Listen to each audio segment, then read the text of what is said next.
নমস্কার বন্ধুরা, আমি নিবেদিতা। আজ আবারও হাজির হয়েছি একটি সুন্দর রেসিপি নিয়ে। আজকের রেসিপি মুগের ডালের পরোটা। আমরা নানা রকম পরোটা ট্রাই করেছি, কিন্তু মুগের ডালের পরোটার স্বাদ সত্যি খুব সুন্দর হয়। যারা এই রেসিপিটি এখনও ট্রাই করেননি, আমি তাদের অনুরোধ করব অবশ্যই একবার বাড়িতে বানানোর জন্য। নিবেদিতার রান্নাঘরে সবাইকে স্বাগত। আমি এখানে 300 গ্রাম পরিমাণ মুগের ডাল 7 থেকে 8 ঘন্টা খুব ভালোভাবে ভিজিয়ে রেখেছিলাম। ডাল ভালোভাবে ভিজে গেলে সেটাকে বারবার জল পাল্টে পরিষ্কার করে ধুয়ে আমি নিয়েছি। একটি মিক্সিং জার নিয়েছি, তার মধ্যে আমি সমস্ত ভেজানো ডালটা ঢেলে নিলাম। ডালটা মিক্সির মধ্যে নেওয়া হয়ে গেছে। এর মধ্যে আমি দিয়ে দেব 50 গ্রাম পরিমাণ টক দই। টক দইটা আমি এখানে ব্যবহার করেছি এই অতিরিক্ত গরমে ডিহাইড্রেশন থেকে রক্ষা পাওয়ার জন্য। তারপর আমি এর মধ্যে দিয়ে দিয়েছি 2টো কাঁচা লঙ্কা। যে কাপ মেপে আমি টক দই ব্যবহার করেছি সেই কাপেরই 1 কাপ আমি জল মিক্সির জারের মধ্যে দিয়ে দেব। তারপর এই ডালটার আমি একটি স্মুথ পেস্ট তৈরি করে নেব। ডালটা আমার বাটা হয়ে গেছে, আপনাদের দেখিয়ে দিচ্ছি। ডালটাকে ঠিক এইভাবে বেটে নিতে হবে। এর থেকে মোটা করলেও হবে না বা এর থেকে পাতলা করলেও হবে না। এবার এই ডাল বাটাটাকে আমি একটি বাটির মধ্যে ঢেলে নেব। উপবাসীদের জন্য এটি একটি পারফেক্ট একটি রেসিপি। সারাদিন উপোসের পরও যদি এই মুগের ডালের পরোটা তৈরি করে খাওয়া যায়, তাহলে কিন্তু শরীরে কোনো রকম কষ্ট হয় না। ডালটা একটি বাটির মধ্যে নিয়েছি, তার মধ্যে আমি দিয়ে দিলাম 200 গ্রাম পরিমাণ ময়দা। তারপর ডালের সাথে ময়দাটাকে আমি খানিকক্ষণ সময় নিয়ে খুব ভালোভাবে মিক্সড করে নিয়েছি।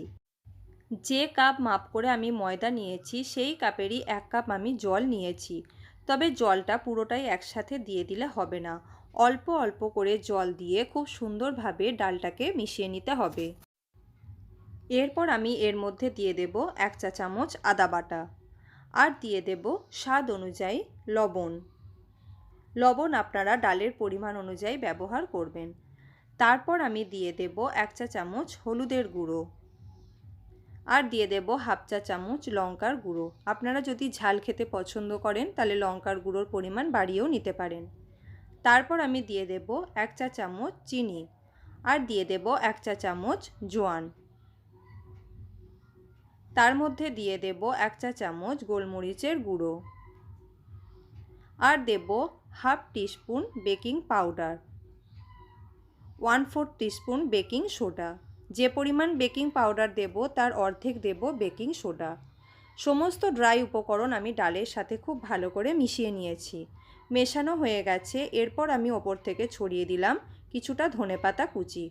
ধনেপাতা দিয়ে আবারও ডালটাকে আমি খুব সুন্দরভাবে মিক্সড করে নিয়েছি।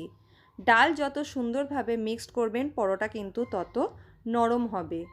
আবারও আমি খুব অল্প জল সেই কাপ থেকে নিয়ে ডালের মধ্যে দিয়েছি। এখনও কিন্তু পুরো জলটা আমি এর মধ্যে ব্যবহার করিনি। মিক্সড করার পর দেখে নিতে হবে এতে আর জল লাগবে কিনা, সেই অনুযায়ী জল ব্যবহার করতে হবে। মিক্সটা আমার সম্পূর্ণভাবে তৈরি হয়ে গেছে। এটা আমি ঢাকা দিয়ে রেখে দেব 20 মিনিটের জন্য।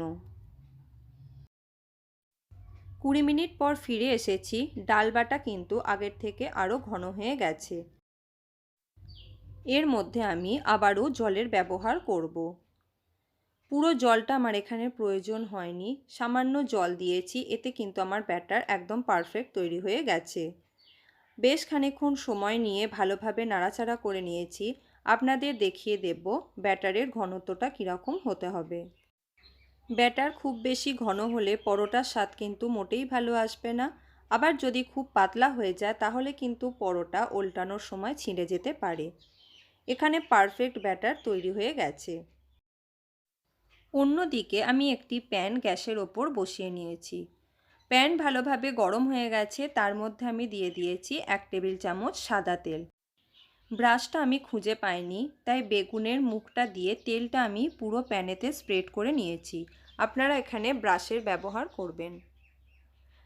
তার মধ্যে আমি দিয়ে দেব 1 হাতা করে ব্যাটার। 1 হাতা ব্যাটার দেওয়ার পর হাতার পেছন দিকে করে আমি খুব ভালোভাবে ধোসার মতো করে ব্যাটারটাকে চাড়িয়ে নিয়েছি। পাতলা করে ভালোভাবে স্প্রেড করে নিলে এটা ভালোভাবে ভেতর থেকে কুক হয়ে যাবে। গ্যাসের ফ্লেম থাকবে লো টু মিডিয়ামে। এক পিঠটা আমি হতে দেব 1 থেকে 2 মিনিটের মতো। দেখতেই পাচ্ছেন ওপরটা খুব সুন্দরভাবে শুকনো হয়ে গেছে। এবার এটা আমি আস্তে আস্তে উল্টে দেব অপর পিঠটি কুক হয়ে যাওয়ার জন্য। দুটো পিঠই খুব সুন্দরভাবে কুক হয়ে গেছে, হালকা ব্রাউন কালারও চলে এসেছে। এবার আমি এটি তুলে নেব অন্য একটি প্লেটের মধ্যে। একটা পরোটা তৈরি করতে আমার সময় লেগেছে 3 থেকে 3.5 মিনিটের মতো। আবারও ওই প্যানের মধ্যে আমি খুব সামান্য পরিমাণ সাদা তেল দিয়েছি। তারপর আমি সেই তেলটাকে গোটা প্যানের মধ্যে স্প্রেড করে নেব। তার মধ্যে আমি দিয়ে দেব 1 হাতা করে ব্যাটার। সেই আগের পদ্ধতিতেই হাতার পেছনে করে খুব সুন্দর করে পাতলাভাবে আমি ছড়িয়ে দেব, যাতে দুটো পিঠই খুব সুন্দরভাবে কুক হয়ে যায়।